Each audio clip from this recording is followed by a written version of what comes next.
Halo, kembali lagi dengan Bu Asima. Gak bosan kan? Pastinya gak bosan ya. Aku juga senang kok ketemu anak-anak. Kita berdoa dulu yuk.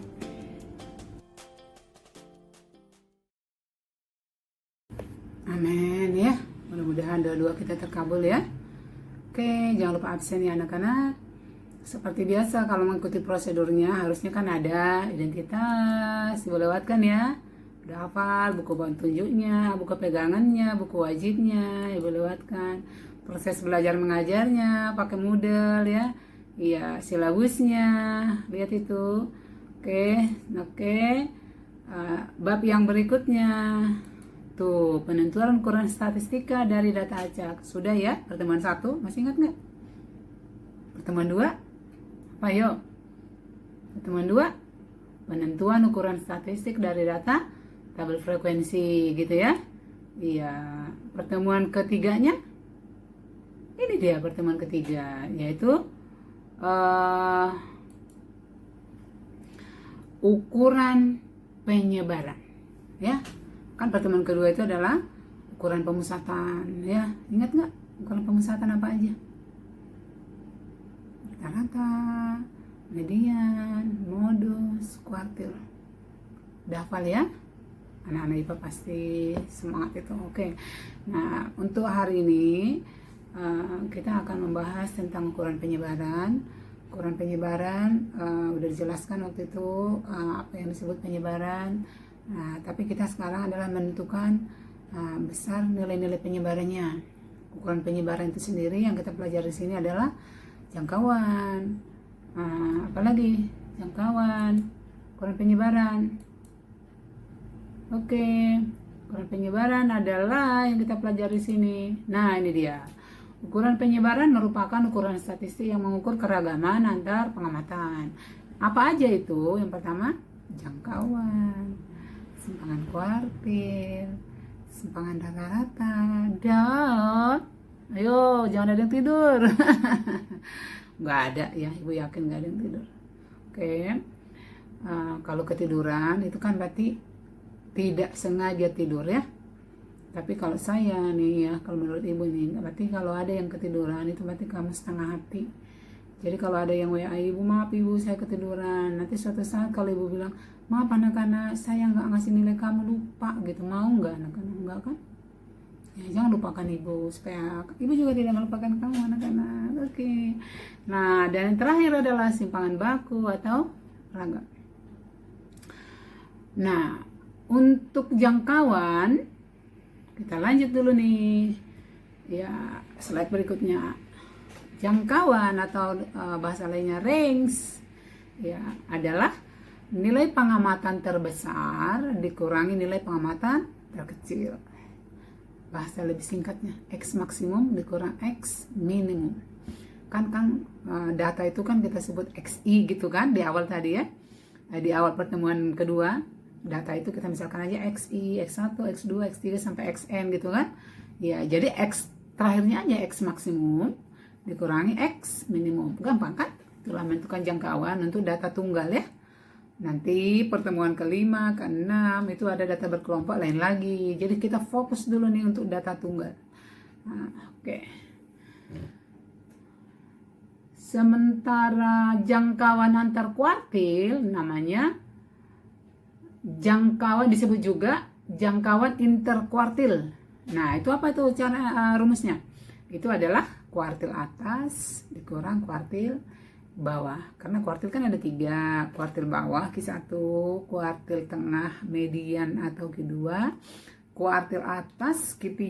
Jadi kalau ditanya jangkauan antar kuartil, namanya juga jangkauan.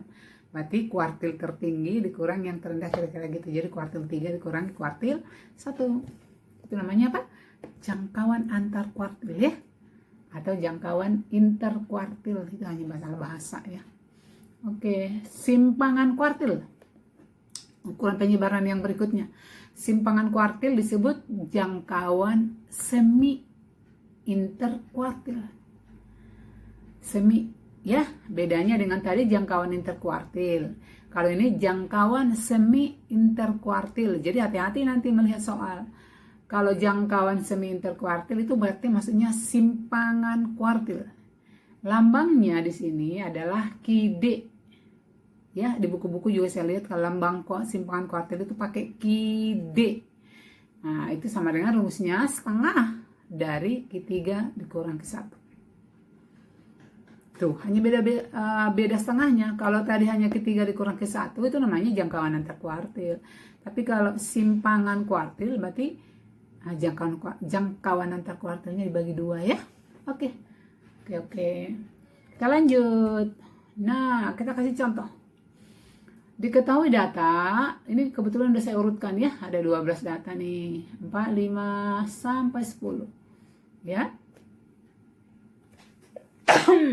Maaf anak-anak, terlalu serius mempersiapkan materinya ya. Oke, jangkauan atau J adalah tertingginya kan 10, terendahnya atau minimumnya 4, jadi 10 kurang 4 sama dengan 6, gampang ya.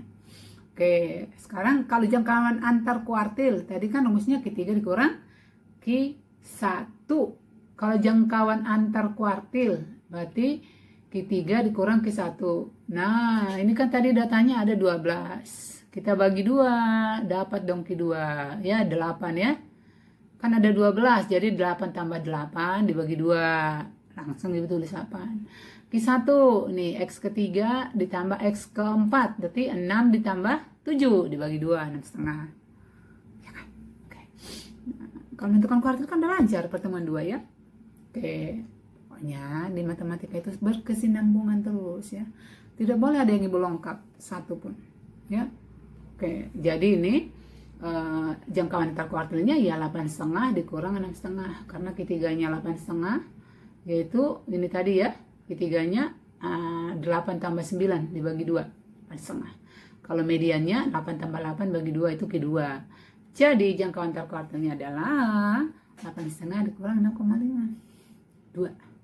Sedangkan simpangan kuartil atau lambangnya apa? QD itu sama dengan setengah dari jangkauan antar kuartil. Jadi setengah kali 2 sama dengan 1. Kalau di atasnya salah, maka simpangan kuartilnya juga salah. Oke, contoh 2. Diketahui data 9, 4, 3, dan seterusnya 11. N-nya saya tulis sengaja N-nya ini 13 supaya nanti pada saat kamu mengurutkannya ada yang ketinggalan nggak, hitung lagi ada nggak 13 data. Nah sekarang saya karena ini ganjil saya kasih langsung aja dulu Q2 ya. Yang Q2-nya berarti 6 ya kan, ini kan 13 berarti X yang ke-7 itu tengah-tengah yaitu 6. Berarti di sebelah kirinya ada 6, di sebelah kanannya ada 6. Yang 6 dibagi 2 berarti di tengah-tengah data ketiga dan keempat. Yang di sebelah kanannya sana berarti ini data yang diantara data ke-10 dan ke-11. Jadi 9 tambah 10 bagi 2, 9,5. Yang ini 3 tambah 4 bagi 2, 3,5 itu ke-1. Jangkauan adalah data terbesar 10 dikurangi mana dia kok 10? 11 dikurangi 1 itu 10. Jangkauan antar kuartil 9,5 dikurang 3,5, 6. Simpangan kuartil setengah dari 6 sama dengan 3. Tepuk tangan dong, makin cepat ya supaya kamu nggak bosan. Kita lanjut. Waduh, kita lanjut ya. Nih kita lanjut nih. Waduh. Kalau tadi simpangan kuartil, ya kan? Itu untuk contoh 1 hasilnya 1 dan untuk contoh 2 hasilnya 3. Itu artinya apa tuh anak-anak? Kan tadi mau kasih 2 contoh ya. Contoh 1, simpangan kuartilnya 1. Contoh 2, simpangan kuartilnya 3, ya kan? Yuk. Ingat nggak? Tuh, kita ulangi ya, yang slide 10 ya. Tadi untuk contoh 1, simpangan kuartilnya kan 1 tuh. Untuk contoh 2, simpangan kuartilnya 3. Yang paling bawah tuh. Udah, Ibu ulang tuh slide-nya tuh. Nah, sekarang kita lanjutkan. Nah, apa maksudnya? Kalau yang contoh 1 dengan contoh 2 apa bedanya? Dari angka ini bisa diamati anak-anak. Kalau contoh 1, simpangan kuartilnya 1, lebih kecil dari simpangan kuartil untuk contoh 3. Artinya apa? Berarti contoh 1 itu lebih merata. Jadi makin kecil simpangan kuartilnya, dia makin merata. Datanya itu merata, nggak terlalu jomplang gitu loh bahasanya. Coba bandingkan lagi ya, tuh, yuk. Kita amati sebentar, balik lagi. Nah, untuk contoh 1 ini kan dari 4, 5, 6, sampai 10. Merata kan? Deket-deket dia datanya. Bandingkan dengan contoh 2. Tuh, lihat contoh 2. Setelah diurutkan dari 1 sampai 11. Nih, kurang merata dia nih. Ya, jauh sekali gitu loh. Jadi ada K1, ada K11. Kalau dia kan hanya sekitar 4 sampai 10. Ya. Nah, dari situ ketahuan datanya. Jadi orang kalau misalnya mengadakan penelitian, nanti dia lihat dari hasil kuartilnya, wah kalau misalnya simpangan kuartilnya terlalu besar, wah pengamatan saya mungkin terlalu melebar kemana-mana gitu ya, tidak merata data yang diambil gitu ya. Oke, untuk apa gunanya itu? Ya itu salah satunya. Jadi makin besar simpangan kuartil, berarti data itu kurang merata ya. Tapi kalau makin kecil simpangan kuartilnya, penyimpangannya makin kecil. Oh iya, data itu memusat, merata di situ ya. Oke, kita lanjut. Nah, sekarang masuk ke ukuran penyebaran yang keberapa? Tadi kan jangkauan, terus simpangan kuartil. Sekarang simpangan rata-rata. Simpangan rata-rata atau kita singkat aja SR ya. Huruf depannya kita ambil. Kalau di buku kamu itu pakai lambang-lambang yang baru, terserah anak-anak kalau suka itu. Atau kamu bikin nama yang baru, nggak masalah. Yang penting nanti hasilnya sama. Oke. Simpangan rata-rata ya. Kita lambangkan dengan apa tadi? SR. Nilai mutlak dari selisih antara nilai pengamatan dengan rata-ratanya. Ulangi. Nilai mutlak pernah dengar nggak anak-anak? Kelas 10. Ada persamaan nilai mutlak, ada pertidaksamaan nilai mutlak, yang lambangnya ada garis 2 gini kan, garis 2, di tengahnya ada min 2. Berapa hasilnya? Dibaca nilai mutlak dari min 2. Berapa hasilnya? Ketua kelas saya berapa? 2. Ya, ketua kelasnya pintar tiga-tiganya. Pas 1, IPA 2, IPA 3 ya. Ya, nggak boleh ngantuk, jadi contoh ya ketua kelas. Dicolek loh ketua kelas. Oke, jadi nilai mutlak dari selisih antara nilai pengamatan dengan rata-ratanya disebut simpangan atau deviasi. Simpangan atau deviasi. Jumlah seluruh simpangannya dibagi dengan banyak pengamatannya, itulah yang disebut simpangan rata-rata. Kan rata-rata berarti dibagi dengan jumlah semua pengamatannya. Tadi pengertian simpangan atau deviasi adalah selisih nilai mutlak. Ayo, nilai pengamatan dikurangi rata-rata. Berarti ada cari rata-ratanya. Oke, ya. Jika datanya kita misalkan X1, X2 sampai Xn, ya kan, ini hanya untuk menentukan rumusnya. Dan misalkan rata-ratanya adalah X bar, X ada garis di atasnya X bar, ya kan? Tadi baca apa tadi? Min, ya kan? Men. Maka simpangan rata-ratanya adalah, tadi jumlahin kan? Jadi nilai mutlak dari X1 kurang rata-rata, ditambahin nilai mutlak dari X2 kurang rata-rata, tambah nilai mutlak dari X3 dikurangi rata-rata, tambah terus X4, X5, X sampai Xn, tambah Xn dikurangi rata-rata, dibagi banyak pengamatan N, disajikan dengan notasi sigma, maka ini sama dengan, wih, sebentar. Oke. Ya, jadi nih, nanti jawabannya notasi sigma. Sigma I sama dengan 1 dari N dari nilai mutlak XI dikurang X rata-rata. Ya kan? Supaya penulisan yang panjang, penjumlahan yang panjang, ini tambah ini, tambah ini, tambah ini, tambah ini, nah, dipermudahlah sama dengan menggunakan notasi sigma. Jadi notasi sigma itu mempersingkat penulisan. Tapi anak-anak harus paham bahwa notasi sigma itu sebenarnya awalnya dari hasil penjumlahan gitu ya. Penjumlahan dari apa dalam hal ini? Yaitu nilai mutlak dari XI dikurang X rata-rata dibagi N. Itulah rumus apa? Simpangan rata-rata. Pastinya kamu pengen contoh gitu ya, nanti sekaligus. Kita lanjutkan dulu ke simpangan ukuran penyebaran yang terakhir, yaitu ragam dan simpangan baku. Tapi ini kan ragam dan simpangan baku 2 nilai ya. Tapi saya gabung karena nanti hanya beda di akar aja. Jadi 1 nomor aja Ibu bikin ya. Oke, jika nilai mutlak yang terdapat dalam simpangan rata-rata, nilai mutlak yang tadi di dalam simpangan rata-rata diganti dengan kuadrat. Jadi kalau tadi nilai mutlak dari XI dikurang X rata-rata tambah nilai mutlak XI dikurang X rata-rata diganti menjadi kuadrat, bukan nilai mutlak. Nah, itu namanya menjadi ragam atau varians. Ya. Dan jika ragam diakari, dibuat dalam tanda akar, itulah namanya simpangan baku. Oke, nih untuk kita rumusnya nih, untuk menentukan rumusnya. Jika datanya adalah X1, X2 sampai Xn dan misalkan rata-ratanya itu adalah X bar, ya, maka ragam dulu ya. Nanti kalau udah dapat ragamnya tinggal simpangan bakunya diakarin gitu maksudnya ya. Jadi ragam duluan. Maka ragam dirumuskan dengan ragam atau V, varians. Jadi ada buku yang pakai varians, lambangnya V. Ada yang menuliskan ragam dalam kurung R, terserah kamu ya. Nah, adalah berarti X1 kurang X rata-rata kuadrat tambah habis X1 X2 dikurang X rata-rata kuadrat tambah habis X2 X3 dong, X3 dikurang X rata-rata kuadrat tambah titik-titik sampai terakhir tadi apa? Xn dikurang X rata-rata kuadrat, semuanya dikuadratin, dibagi banyak pengamatan, dibagi N.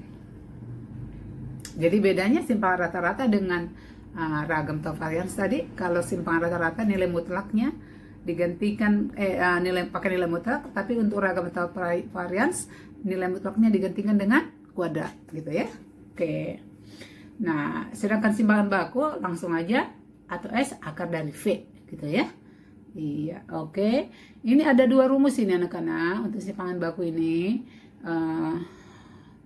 Boleh dengan akar dari varians tadi. Rumus varians tadi kan sigma XI dikurang XN dikurang X rata-rata. XI ya, XI dikurang X rata-rata dibagi N, tapi semuanya di dalam akar ya.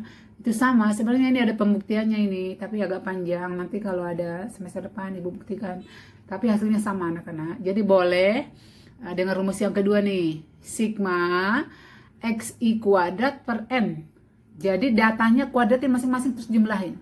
XI kayak tadi kan datanya ada 1, 2, 3. 1 kuadrat tambah 2 kuadrat, jumlahin XI kuadrat dibagi N. Sigma kan jumlah, XI kuadrat ya. X1 kuadrat tambah X2 kuadrat tambah X3 kuadrat itu sigma dibagi N. Dikurang dalam kurung sigma XI dari I sama dengan 1 sampai N dibagi N. Sigma XI dibagi N ini kan sama aja rata-rata. Ya kan? Jadi sigma XI kan penjumlahan dibagi N. Itu sama aja dengan rata-rata kan? Nah, dikuadratin rata-ratanya. Jadi hasil tadi kuadrat dari datanya dibagi N dikurangi rata-ratanya itu dikuadratkan, itu dapat juga hasilnya simpangan baku ya. Nanti kalian kerjakan dengan 2 cara atau contoh berikut kita lanjutkan ya. Oke, nih diketahui data 4, 6 dan seterusnya, ditanya simpangan rata-rata ya, simpangan baku dan varians. Nah, ini kebetulan Ibu udah hitung ya di sini ya rata-ratanya ya, jadi langsung Ibu tuliskan nih X1 bla bla bla bla, terus tambah Xn dituliskan notasi sigma XI I mulai 1 sampai N dibagi N ya, banyak pengamatan. Jadi jumlahnya data di atas 40 dibagi 8 sama dengan 5, rata-ratanya 5 ya. Oke, berarti X barnya 5. Oke, kita jawab yang pertama ya, ukuran penyebaran simpangan rata-rata. Jadi nilai mutlak dari XI dikurang X rata-rata, X bar. Oke, berarti X1 nya kan 4 dikurangi 5, yuk lihat tuh, ditambah X2 nya juga 4, ulangi sekali lagi, 4 dikurang 5, Kalau mau diganti besok-besok boleh langsung dikali 2 di depannya. Ya dong. Ini tambah ini berarti sama aja 2 kali ini gitu ya. Ini tambah ini tambah ini tambah ini 5 kali. Daripada kamu tulis 5 kali orangnya sama, ya tinggal tulisnya ini kali 5 di depannya. Sama nggak? Sama. Oke, cara yang praktis-praktis ya. Iya, sampai terakhirnya terakhir nih X8 ya itu 7. 7 dikurang 5. Nilai mutlak dari 7 dikurang 5 itu terakhir. Dibagi 8. Tahu kan nilai mutlak kan? Nilai mutlak dari 4 kurang 5 itu bukan min 1, kan ada nilai mutlaknya, berarti 1. Nah, kan artinya nilai mutlak itu adalah dipositifkan nilai yang di dalamnya. Ya, berarti ini 1 dan seterusnya. Ya, karena tadi nilai 4-nya ada 3, langsung ibu tulis 3 kali ya. Ditambah, jadi 3 kali 1 ditambah 1 ditambah terakhirnya nilai mutlak dari 7 kurang 5 ya 2. Positif, ya kalau udah positif ya udah positif, jangan dinegatifin. Ya maka hasilnya 10/8, 5/4. Boleh dalam pecahan biasa, boleh dalam desimal. Oke, lanjut. Sekarang ragam, data yang sama. Rata-ratanya tadi 5 kan? Ragam berarti diganti nilai mutlaknya jadi kuadrat. Oke, jadi 4 kurang, kan datanya 4 kurang 5 kuadrat kali 3. Kenapa ibu kali 3? Karena nilai 4-nya ada 3. Daripada 3 kali menulis ya. Oke, ditambah. Habis itu 6. 6 kurang 5 kuadrat. Habis itu 3. 3 kurang 5 kuadrat. Terus yang 7 ada angka 2. Salah. Angka 7 ada 2. Berarti 2 kali 7 kurang 5 kuadrat. Ditambah 5. Angka 5 ada 1, 5 kurang 5 kuadrat. Setelah dikurangi, kuadratin, kalikan, dapatlah hasilnya 16. 16 dibagi 8 sama dengan 2. Paham gak? Tepuk tangan buat kamu kalau kamu paham. Gampang ternyata gitu ya. Oke, apalagi kalau udah dibaca lebih dulu. Kalau udah dapat variansnya sama dengan 2, maka simpangan bakunya akar 2. Akar 2. Ya udah biarin aja kan, akar 2 udah paling sederhana. Dijadikan desimal nggak Bu? Emang kamu hafal? Jangan, kalau di matematika malah lebih praktis kok. Nggak perlu dijadikan ribet-ribet. Kalau emang akar 2 ya sudah. Nanti kalau hasilnya akar 8, jangan dibiarin kalau akar 8. Bu, akar 8 itu kan 2, sekian. Jangan ribet kamu mencari 2, sekiannya. Sederhanakan dalam bentuk akar. Akar 8 berapa? 2 akar 2. Biar aja dalam bentuk akar yang paling sederhana. Oke, cara kedua tadi untuk menentukan varians. Ya kan tadi ibu bilang kan? Cara kedua untuk menentukan variansnya. Jadi N kali sigma XI kuadrat dikurang sigma XI dipangkat 2 per N kuadrat. Ada rumusnya ya. Nah ini kalau dipisah boleh kan, jadi ini N kali sigma XI kuadrat per N kuadrat. N dengan N kan dicoret satu atas bawah ya, berarti per N ya, dikurang sigma XI kuadrat per N kuadrat boleh. Kalau dikerjakan pakai rumus ini boleh, pakai rumus yang pertama tadi boleh. Nanti lebih jelasnya lihat buku paket kami ya nak. Ya, kalau lebih praktis dengan cara yang kedua, kenapa harus pakai cara pertama? Ya kan? Makanya dicoba dua-duanya. Oke, ini kan tadi sigma XI kuadrat, berarti kan XI-nya 4 kuadrat, tambah 4 kuadrat, tambah 6 kuadrat. Datanya kan tadi nih, kuadratin semua datanya, ya kan? Dikali N, N-nya 8. Dikurangi sigma XI-nya yang dikuadratin. Bedanya dengan yang di depan, XI-nya yang dikuadratin baru di sigma, di jumlah. Kalau ini enggak, jumlahnya yang dikuadratkan. Jadi jumlahnya ini tadi kan sama dengan berapa? Jumlahnya tadi 40 kan? Iya, 40 dikuadratin 1600. Jadi hasilnya 8 kali kuadrat datanya ini 16 tambah 16 tambah 36 sampai tambah 49, jawabannya 216 dikali N kali 8 dikurangi 1600. Nah, per 64 karena N kuadrat. Hasilnya 2. Sama toh? Tuh, dengan rumus yang di atas. Ya, tergantung nanti. Kalau di Soluti BK saya lihat suka pakai cara yang nomor 2. Ya, karena ya nggak diketahui lagi data tunggalnya, tapi nanti langsung diketahui nih angka-angka ini nih. Yang sigma X kuadratnya berapa, pakai kalimat. Yang ini rata-ratanya berapa gitu, ya. Jadi dikasih tahu pakai kalimat. Oke, sama ya. Oke, paham lah. Iya, terakhir. Karena sudah paham, harus ada latihan soal. Saya ganti angka aja. Cepat-cepat kamu gantikan angkanya ke data yang tadi. Ketahui data seperti ini, tentukan jangkauan, langsung urutkan ya. Ya, urutkan nih. Nah, terus simpangan rata-rata, simpangan kuartil. Yang masalah sih kalau nggak diurutkan adalah hanya untuk apa? Simpangan kuartil. Kalau untuk simpangan rata-rata, simpangan baku, varians nggak diurutkan juga nggak masalah. Nanti tuh angkanya sama, nilainya sama. Dan oleh-olehnya PKS buku penunjang kita ya. Kalau dibilang diwajibkan harus punya, ya kalau emang nggak punya mau gimana, fotokopi lah ya. Ya, PKS halaman 90 EP, tahu kan ya, nomor 9 dan nomor 10 ditambah dari EK-nya ya. EK-nya nomor 1, 2, dan 4 halamannya mungkin lewat dari 90 kalau EK-nya ya. Iya, oke, mudah-mudahan berguna buat anak-anak. Karena semua pembelajaran ini kan kita ambil yang berguna aja. Kalau nggak berguna, nggak bermanfaat, kita buang saja. Nasihat ibu juga kalau ada yang nggak berkenan, mohon maaf ya. Kalau ibu guru agak-agak bawel itu karena ibu sayang sama anak-anaknya. Sekian dan terima kasih. Salam sehat. Pembelajaran untuk yang part ke berikutnya adalah untuk data dalam tabel frekuensi. Jadi ukuran pemusatan dan ukuran penyebaran data pada tabel frekuensi. Dibaca dulu supaya lebih gampang. Salam sehat.